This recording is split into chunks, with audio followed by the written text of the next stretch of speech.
चाहिँ अब अहिले किमा नुडल बनाउनु गइरहेको छु। सुरुमा गार्लिक हाल्दैछु, त्यसपछि थोरै ओनियन, यसलाई हल्का ब्राउन हुनु गइरहेको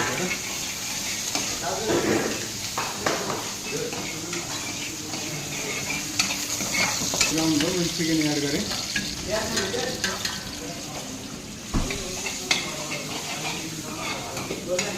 सबैमा मन नआएर हुन्छ नि, सामान हुँदैछ सबै पाक छोएर नुडल्स बोइल गर्दैछु। नुडल्स बोइल गरी थोरै पानी हालेँ।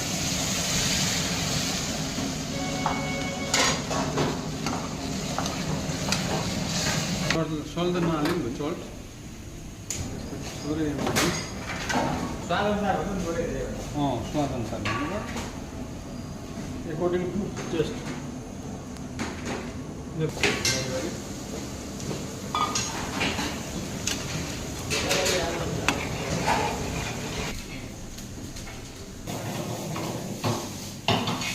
चिल्ली सस चाहिँ प्लेटमा चाहिँ हालेछु।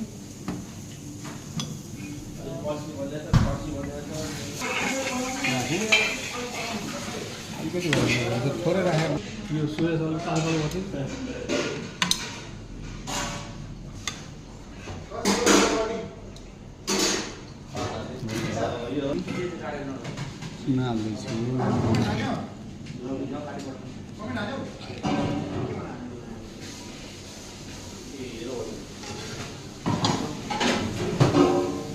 दाल